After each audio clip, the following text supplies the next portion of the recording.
let's see. Hope everyone can see me. Oh, not me. The screen and yung ating audio. Okay. So just checking there. Just give me 1 second. Tingnan natin yung audio. All right. Good. So Monday, and we're back to our monthly Monday live market review. First will be AUD USD. Tingnan natin ano nangyayari. So kung mapapansin nyo, ito yung market condition natin. As an advice or a suggestion, I would like to have a clean chart every time you go back to your chart every week. Diba? So you can have a fresh look of what's happening in the market. So let's say, oops, not that. So let's say you draw your horizontal lines again. Right? So yun yung pinaka-lowest natin. And probably you'll have a level right here. And yun. So tingnan natin how relevant those levels are still. So pansinin nyo, price have been rejected from earlier today here. So the price of moving up is now sabihin na lang natin, not a high probability, but instead yung pababa yung tinitingnan natin this time. So tingnan natin, pwede pa ba nating i-take advantage ito from here, from that bearish engulfing. Ako ang inaabangan ko sana is a little pullback from here. Then I was looking to go long, at least short term here, pero hindi na siya bumalik kanina, right? So that was my short term plan for AUD US. Okay, pero kung mapapansin nyo to, dito sana yung pending order. Yun yung pinaka-aggressive, pero so far was rejected from here. Hindi tayo na-trigger dun sa pin bar na yon. Tapos yung pullback on H4, right? Not as expected. So ibig sabihin, baabang tayo ngayon dito sa 1 hourly chart as we are seeing a crossover happening here. Anong ibig sabihin nun? Ibig lang sabihin nun, ang bias natin is back to bearish. Ibig sabihin, we're likely to look for a sell more than a buy, right? So for me personally, I was expecting or anticipating for a breakout for this to move in that direction. Why? Because D1 is moving this way, right? So retest and price yun doon. Pero sabi ko nga, we do not or we should not discount the fact that we are close to that resistance. So ibig sabihin, titingnan din natin kung magbe-breakout o hindi. So dahil hindi siya nag-breakout, so ang bias natin will be a sell, right? So in this case, the earliest I can go as I'm seeing it here, so if I move from H1 to 15 minutes, hindi pa rin. So ang pinaka-earliest ko will be the 1 hourly chart. So I would anticipate for this price to go back there to the EMA, right? So ibig sabihin, habang nagda-drop yan ngayon, that's very good. Then we want to see the price go back there, right? So yun ang gusto natin makita from there, right? So the 15 minutes kasi hindi pa siya nagko-crossover. I would love to get in on that 15 minutes. Tapos, yeah, malayo pa rin naman tayo sa floor level. Or kahit maging conservative ka nga sabihin natin your take profit will be somewhere at this area. This is still a reasonable move to go for. Sabihin natin mag-pull back. That's still about like a 40-ish pips move, right? At least reasonable for 1 to 2:1, diba? So tingnan natin yan. Abangan natin yung pullback saka tayo magbe-bearish. Or sorry, magbe-bearish. Maghahanap ng bearish move. Kasi so far, ito na yung pwede nating i-anticipate this move right here. Okay? So, the breakout that I was waiting for to happen did not happen. That's totally fine. Now, going back to Euro US, if you guys can remember, we have a buy order from Friday, right? Friday. And that price have moved on that direction. Oh, okay, really? So somebody have just messaged me from here. Medyo, so kung medyo pixelated po, anong pagpasensya nyo na earlier today, I think I still have that connection problem from earlier today. Medyo hindi tayo nakaka-connect. So if medyo pixelated from my end, I really apologize for that. Medyo humihina din po yung signal natin from the area. But anyway, I hope you can just later on watch it and pause, right? And just go back to the levels, all right? So if you guys can remember, we have a short-term sideways move here. Tanggalin ko lang yan. I would like to focus on that H4 chart kung saan siya mas visible, right? Oops, my rectangle is not available in this laptop right here. Okay, so let's draw that rectangle. So, ibig sabihin yan yung nagiging move niya dyan on a sideways. Sandali lang po, medyo gusto natin ang, oops. Okay, a little bit of grayish. Yan, gusto natin, oh, medyo dark pa rin siya, no? So, ano ba yung settings ko from the last time?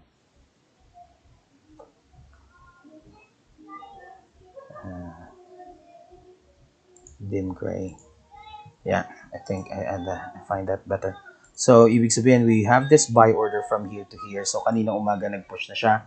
In fact, nung Friday pa lang nag-TP na tayo dyan. So, iba na yung bias ko dito now, right? If I want to go long continuously, I want the price to break through this triangle, or sorry, that rectangle there.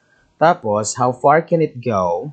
Aabangan natin siya to go and hit the highest level that we can see here so far. Pero kung pupunta kayo sa D1, by the way, right, that will be the same level right here, right? Just to give you an idea. Bakit ako naglagay ng level dyan? So, conservatively, you might want to have that level a little higher para nagta-touch dito so you can have, right, more bars touching that level. So, ibig sabihin, pag yun nag-break out from that rectangle, we're still seeing about a 50-ish move right after that. So, tingnan natin. So, kung bullish ang bias nyo rin. So, I strongly suggest for you to watch out for this level right here. So, sabihin natin that would be a 1.0578 level.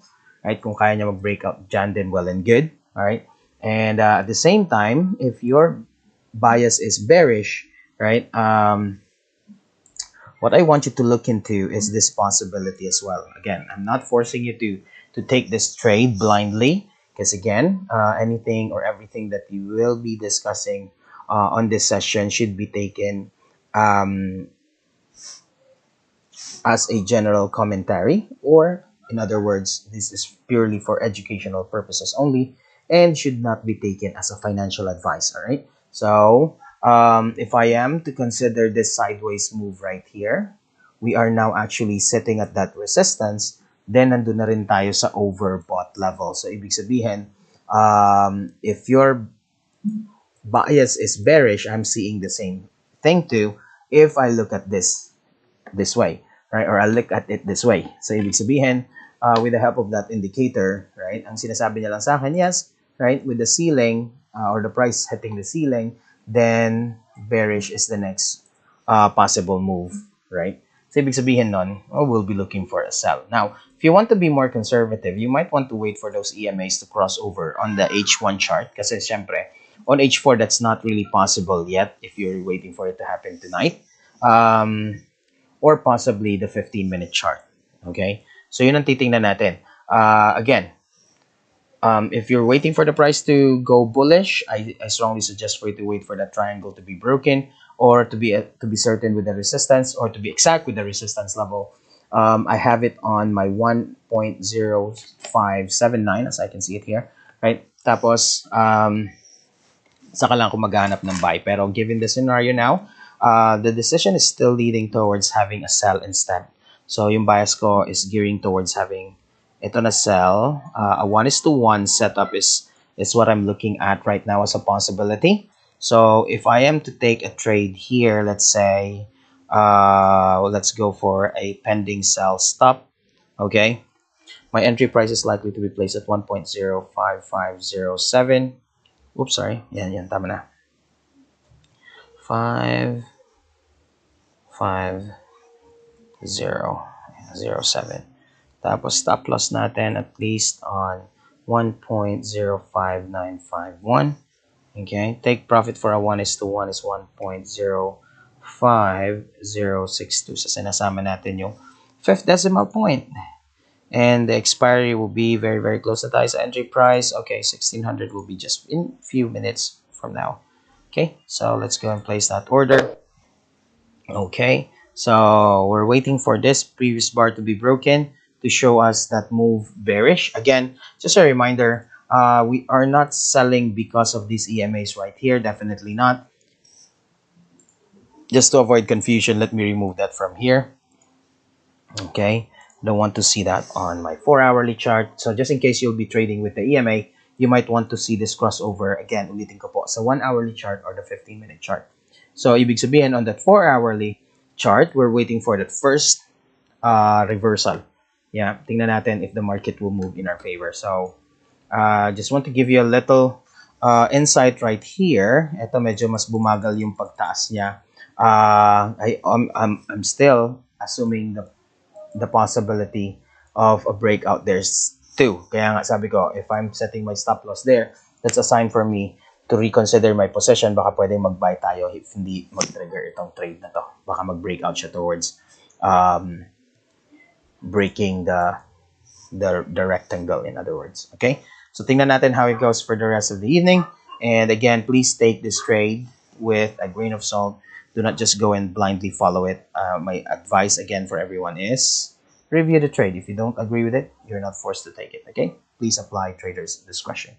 Okay. Now moving on to GBP USD. Okay. GBP USD, if maalala nyo ito from the time that we took that buy order on Euro US from last week, right? We are seeing this descending triangle. Okay? Na medyo nag-aalangan tayo, but now it has been broken. Right? So, tingnan natin kung maalala niyo itong pattern na to. Yeah. That's the first cycle or the first wave that we have seen after the crossover here. But then again, we are seeing a floor level on that level. Puntahin na lang natin yan ulit. Saan ang gagaling yan? Dito po sa bounce na to. So, from there, okay, that retest is happening now. After that breakout, now it's retesting that level. The earliest retest, as you can see here, will be on this pin bar, right? Then umakit naman siya dyan. So, kaso nga lang, after nung retest na to, medyo nawawala yung momentum natin specifically for this bar. From earlier today, I was anticipating for this continuation to happen. Ano yung continuation na yun, Ken? Itong uptrend na to na nagfo-form dito from earlier to confirm the breakout, pero medyo bumabalik siya sa area na to. So, I'd like to see how the market can move further from here. Kasi if we will remove the trend lines, by the way, just to give you a different view here, without the trend lines, you are seeing almost an identical view of what Euro US is. Okay? So this price is coming off a resistance as well, especially on the 4 hourly chart. So, ibig sabihin, we could possibly, or for me personally, I could possibly now treat this as a purely sideways market and not that symmetrical triangle that I have seen from last week, right? So, tingnan natin how it proceeds from here. The H1 chart is still showing me that crossover, right? So, ibig sabihin, if I am to chase the trade here, no, I don't want to do that. Conservatively, I want the price to go for a pullback. So, somewhere here will give me somewhere at 60-ish pips. So, ibig sabihin, if I'll be selling somewhere there, still a reasonable level to go for it. Though H4, again, sabi ko nga, is very, very close to the resistance. It failed to really break out of it.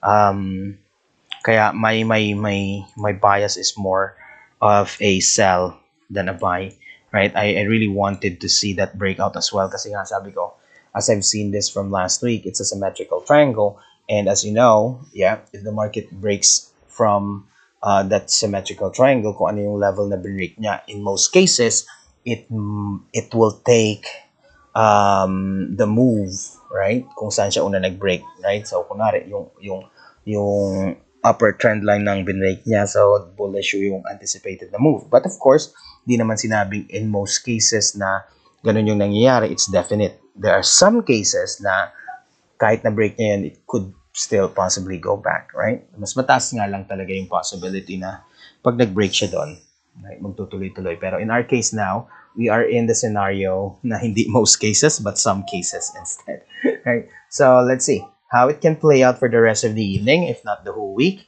But for me, I am willing to go for a sell if I can see that price bouncing off or retracing back to the EMA. Again, the time frames will be 15 minutes and the 1 hourly chart. Those are the time frames that I'll be watching out for.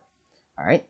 Okay. I'm not sure why do I have a UDCHF there, but moving on to USD CAD now here, right? Oh, yeah. I will just add NZD USD here very quickly para hindi ko po siya makalimutan.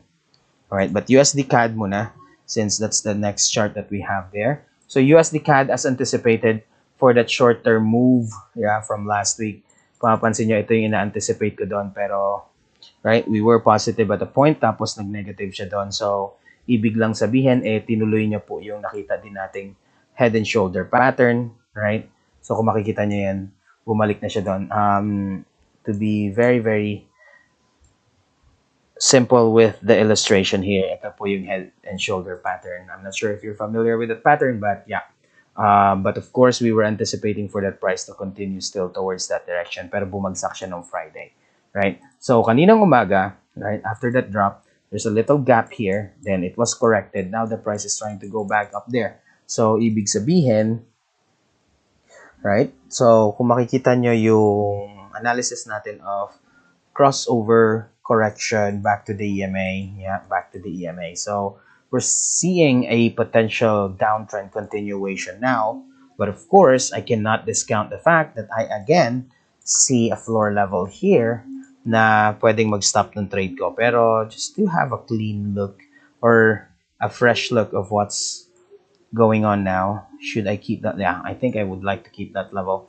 Still, this is the major floor level that I would like to consider more than the one below that. So, ito yung pinaka-significant. So, ibig sabihin, if the price won't go or will break, then the next level that we'll be watching out for is this one. So, 128.26. Right? So, kung kaya niyang i-break out yan, well and good.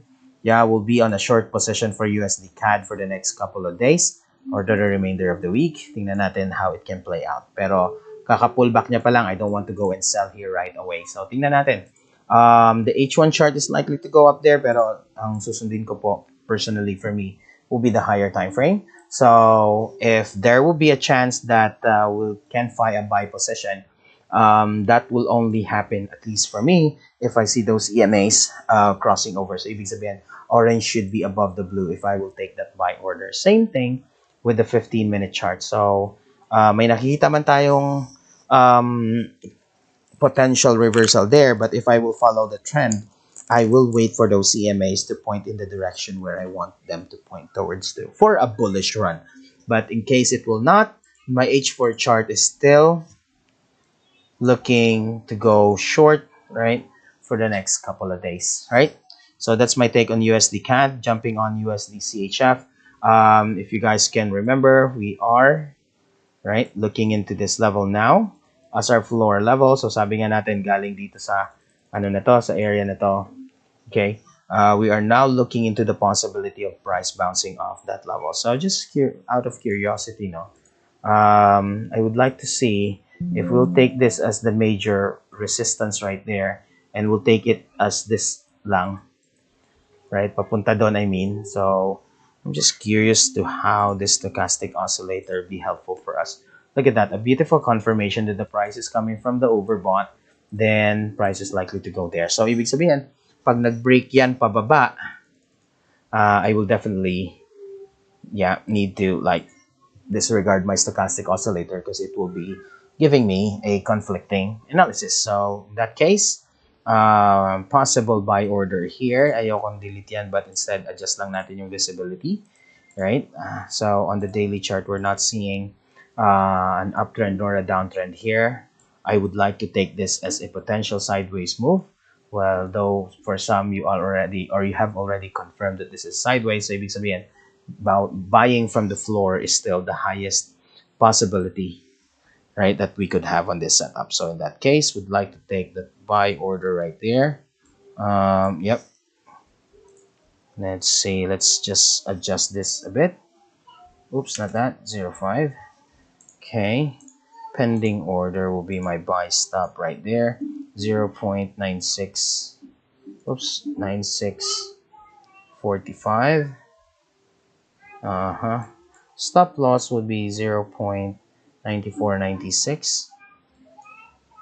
0.9793 will be our take profit. Again, you can possibly include the 5th decimal point. That's really up to you. Okay, so yeah, 23.59. That's the end of the current bar. Okay, so pag hindi talaga nag-trigger yan, then we want to reassess our position.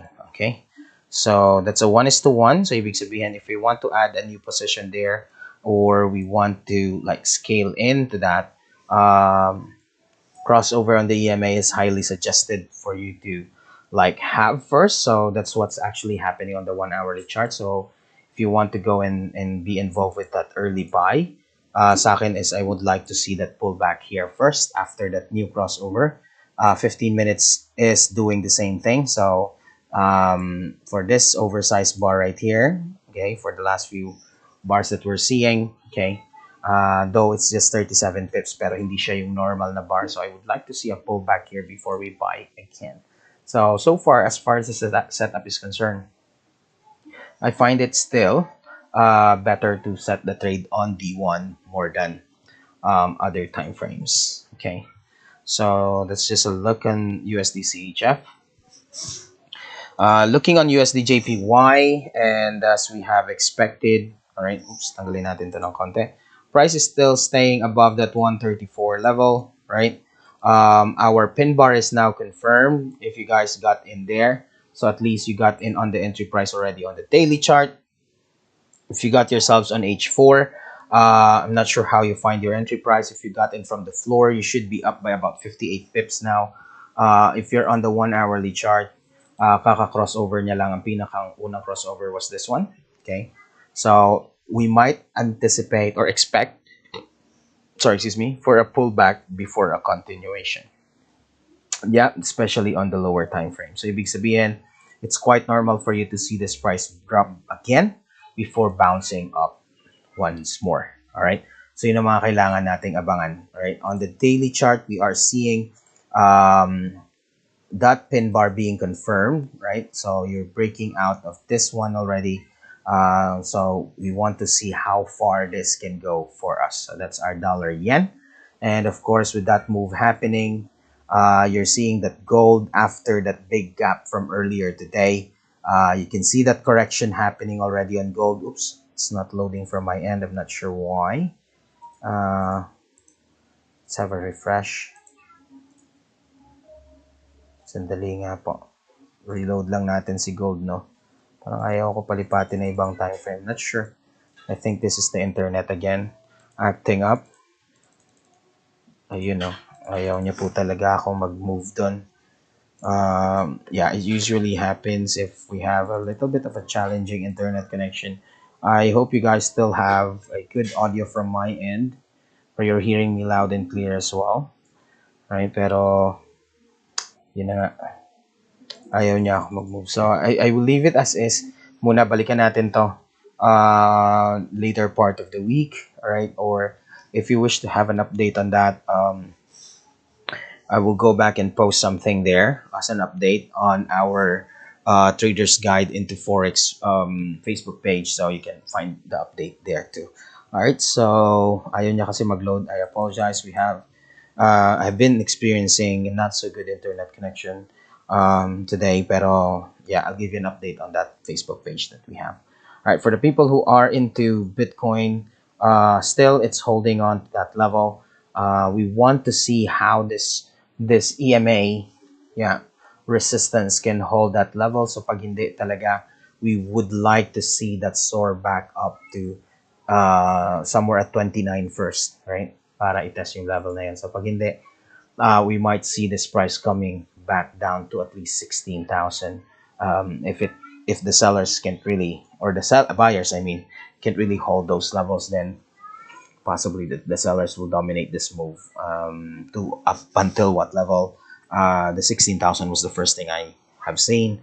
I will give you an update if I see another one, right? Much lower than that. Okay, so oh yeah, sorry, nakalimutan natin si NZD-USD kanina, nakaskip tayo. Pero for me, as what we have seen since earlier today, or as I have seen it earlier today, we're seeing a symmetrical triangle now. I was anticipating for that breakout. I was anticipating for a continuation of this, but it's not manifested on the chart. So ibig sabihin, hindi ko nakikita nangyayari yan since kanina umaga. So I would take this as a symmetrical triangle for now and wait for the breakout. Okay? Transfer ko lang siya ulit doon. Medyo na OC po tayo ng konti. Alright, okay lang. So from here, I would like to go and say, nakita dun sandali show all, and from here, I would like to see what's happening with US crude. Okay, so we know in the Philippines that we have another price increase tomorrow morning. Yeah.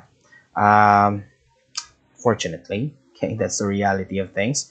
Pero sabi nga natin, if you guys were with me from last week, yeah, recently we have seen that uptrend, at least the trend line has been broken for the very first time since April. So let's see if it could be a continuation right here. Pero of course, as the global market is concerned, there's still a scare of crude going back up and testing the levels again, testing which levels. One would be this one right here, the 106 level where it is currently right now. Yan, yung level na yan. Right? So mapapansin nyo. Then, we might see it test again the 109 towards what we have seen, the 122 level since March. Pero, just to give you an idea, it went as high as 125. Yung 122 na yun, by the way, it's just following the line chart. But if we'll go and take the actual price, is what it was as high as 126.37 back in March '08, right? So March 8, I mean 2022, not '08, like 2008. Ito lang po, pinaka-recent lang. Itong area lang na to. Okay? So tingnan natin. If the 106 level can hold, then we might possibly expect for the price of crude to go down for this week. Though, again, news has been released that we are to expect 1 peso ata to 1.50 or 150 for diesel tomorrow. So let's see how things can play out for the rest of the week as far as crude is concerned. All right. So those are the major currency pairs and the major commodities that I have on my list as usual. All right. So again, I apologize kung medyo pixelated yung resolution natin. I've been experiencing a not so good internet connection. But of course, as always, thank you so much for spending your time with me. I really appreciate all the support and the love that you have given me since I started this live market analysis. So thank you once again. Love you guys. And till the next session, charts up at 8:30 Wednesday for our midweek market analysis. All right. Thank you so much. Please always remember, it's always good to make a plan and trade your plan, not someone else's plan. If you find trading a little bit confusing and stressful, then it only means you're not doing it properly. Because trading should be fun, everyone. You have a wonderful week, and may the pips be with everyone. I'll see you on the next session.